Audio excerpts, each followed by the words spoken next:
Hi guys, it's Lucy, and today I'm going to be doing a spoiler-free review and a spoilery discussion slash book talk on Gemina by Kristoff and Amie Kaufman.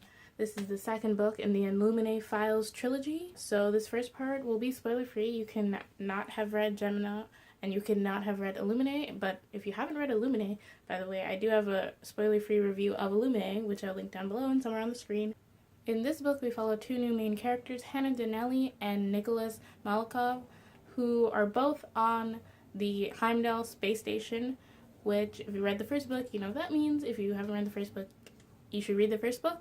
And so we follow them as things happen on their space station. I did really like this book. I did not like it as much as Illuminae. I gave this 4 stars. I had some issues with it, especially towards the end, which is why I'm doing this book talk, so I can just get those feelings out, because around page 400, I was like, you know what, I'm just going to start taking notes. So I started taking notes on things I wanted to talk about in this book talk, so that's what's going to happen. But overall, I did really enjoy this. I thought this was a little bit funnier than Illuminae, so I did really enjoy that. And I like the characters in this a lot. Nick is my new book boyfriend. I loved him a lot.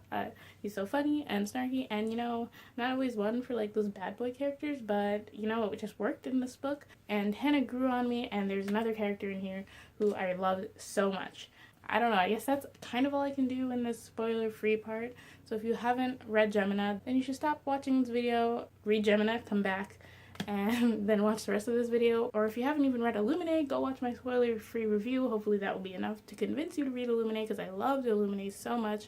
And then read that, then read Gemina, then come back to this video. Spoiler thoughts. And now I'm going to put this book behind me because I don't want to hold it anymore. I felt that the suspense of this book was kind of lost a little bit because, first of all, we know Nick is gonna survive because they're using his testimony at the beginning of the book. Like, the first section of the book is like the Baytech court case, and they're using Nick's testimony to show things.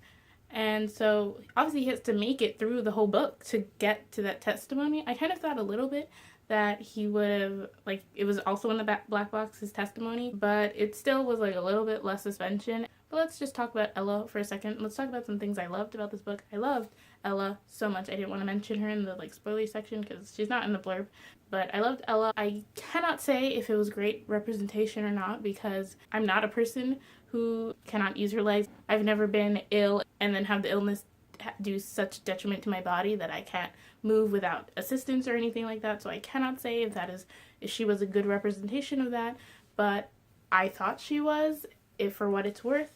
And I will be checking out, hopefully, if someone who is in a wheelchair and can't really walk without assistance has done a review on this and can tell me. If you know of anyone, please let me know, because I haven't actually looked at any reviews yet because I wanted to get all my thoughts. If you know anyone who's done an own voices review on that specific aspect, please let me know. But I loved her as a character. She was so funny and snarky, and I was gonna be really upset if she died, but she didn't die, so yay. She was probably my favorite character in this book, and I loved Nick. I love the whole crime family aspect because, I don't know, I just thought it brought such an interesting thing. Nick is amazing, and then the tattoos and all the things, yeah, him in my head is amazing. Loved him. And Hannah grew on me. I wasn't her hugest fan because she is kind of a spoiled brat, but it worked for her. It was a fun spoiled brat, whereas some people just get over yourself, but she was a fun character to read about, so I enjoyed her. And I also appreciated how skilled they were in this book. I felt in Illuminae, yeah, Katie was basically the only skilled person, but it didn't really make that much sense that she knew all the things she knew because, she's in high school and she had no, prior training to anything. Yeah, she was a genius, which is, an easy way out, but, it didn't completely make a whole lot of sense. But these people, it makes sense because Hannah was trained her whole life by her dad, in so many forms of martial arts. It makes sense that she had some kind of combat experience, and she was able to get around the station and do the things she did. It made sense.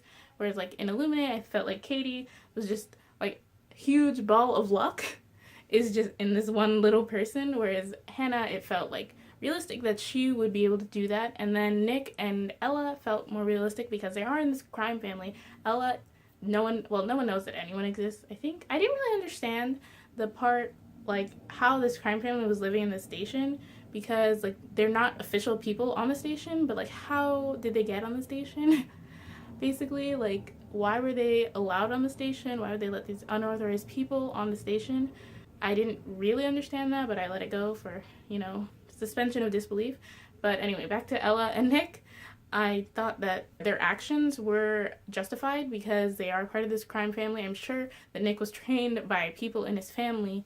And then Ella, obviously she couldn't walk, but her being like so well versed in like programming and doing things behind the computer screen made sense because she couldn't walk and she's on the space station in the future where, like, first of all, no one knows she exists, which obviously means she's probably not going to school, so she's completely self-taught, which, okay, I give her that. Like, doesn't make a whole lot of sense, but she was always that smart and she was doing all of this before, whereas Katie wasn't really doing that much, I felt. So I don't know, I just loved her a lot. So okay, so now we're gonna get into negatives of this book. I wasn't a huge fan of Aiden in this book because I don't know, I just didn't like him that much. I understood why they used him for like the alien predator whatever things, but I didn't like it. I don't know, I didn't really like, because like Aiden has like a specific voice and I would have rather they use like the regular like camera guy for the found footage scenes than Aiden for the found footage scenes for the aliens, because I didn't really like him that much. I liked him better towards the end when they were trying to like get to the wormhole and things like that. He was like doing the thing where like one side was Hannah and one side was Nick in the parallel universe, which I will get to. So I enjoyed it more like that because it felt more of like a needed storytelling element than but what he was doing before.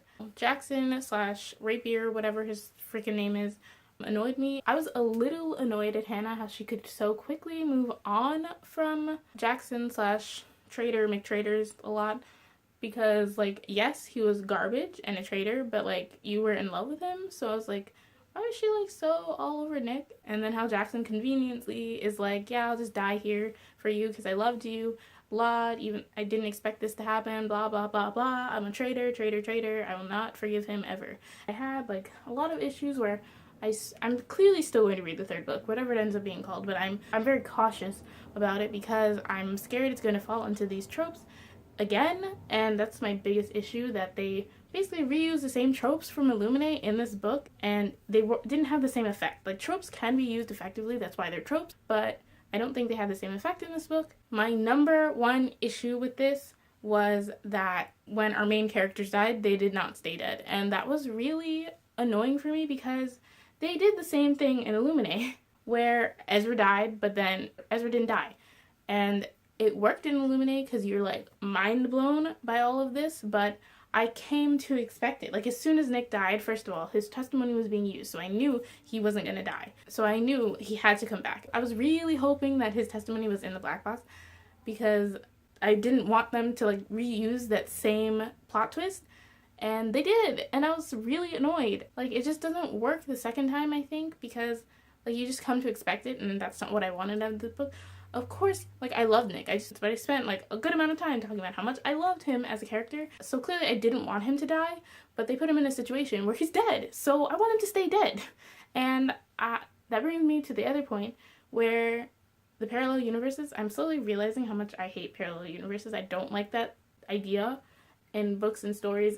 I thought it was such a cop-out as a way to make Nick come back to life because, oh, it wasn't real Nick, it was parallel universe Nick, which I may point out, in that universe, he was real Nick. So, yeah, and so basically both characters in that universe are dead because Hannah died in that universe, like, instead of Nick, and then, like, Nick died in, like, the first universe. So, like, they sent him back, and, like, so they're both dead. Like, the whole, like, what makes this universe more important than that universe? And, like, what? I don't know. It just bothered me a lot. I thought it was a cop-out. I don't know. I had some, like, other small issues, like, when they were like, I'll buy a Val Tony, I was like, who's Tony? Like, this doesn't make sense. Like, if this is a reference to Wheel of Fortune, the correct name is Pat. Like, what? That didn't make any sense. Also, I had a problem with the formatting in this. Like, the formatting is still great, but in some cases, it, like, truly, truly works. And in some cases, you're just like, is this really the way to go? Okay, like, a lot of the IM messages, like this one, it's gray font on a black page. why would you do that? That makes it so hard to read. And I was also like reading this at night a lot, and the lights in my room aren't that great. You've probably noticed because I film at night a lot, but like it just bothered me a lot because I was like, I can barely read this. Why would you do this? Like, it could have at least been like a light gray, but it's like dark gray on black. Like, why would you do that? But that's just like me being nitpicky, I guess. Yeah, so I guess those are all my thoughts. I thought I had more to say, but I guess not. Yeah, but overall I did really like this. I just had like a lot of issues with like how, like the plot twists, especially because they were the same. You can introduce like new things and themes, but they didn't. And I was really kind of disappointed by that. And so like this has me worried for the next book, because I'm like, what if they just use the same plot twist again? Like, I'm gonna be really upset if they use the same plot twist again. So I really hope they change things up. I am excited to see how like this whole thing ends. Like, how do they like give Baytek what they deserve? Like, what's the next theme gonna be? Because they're stuck in the Korenza system, and I know that at the end, like the courtroom is like, well, how did you get out of the Korenza system? Because like the wormhole at Hemdell is like gone, so you couldn't, like, it would take way too long to like actually fly without a wormhole. And so I'm trying to figure out like how they did that. This is probably going to be like more parallel universe theory or something like that, but like maybe they go to like the jump station, maybe they somehow figure out how to get to like the other universe, but then that would like open like they were having such issues with having like one little thing being in different universes, so I don't think they could bring their whole ship to that universe and then like something good will come out of that. So I'm not really sure how it's gonna do that. Like, I assume it's just gonna be them going forward, like after this, like they all made it to the Hypatia and something's gonna happen. And yeah, but Nick is Bay. I assume the third book is also gonna follow like 2 new people. Maybe it's gonna be like 2 people who were just on the Hypatia the whole time or something. Those are all my thoughts on Gemina. Most of my thoughts on Gemina. I feel like I'm missing some stuff. But yeah, if you have read this book and have any opinions about any of the opinions I put out in this video, please be sure to leave a comment down below. I'd love to talk about it with you. That's why I'm making this video. So yeah, thank you so much for watching. If you like this video, please be sure to give it a thumbs up. And if you haven't already, please subscribe to my channel because I make more videos where I talk about books. Again, thank you so much for watching. I'll see you in my next video. Bye!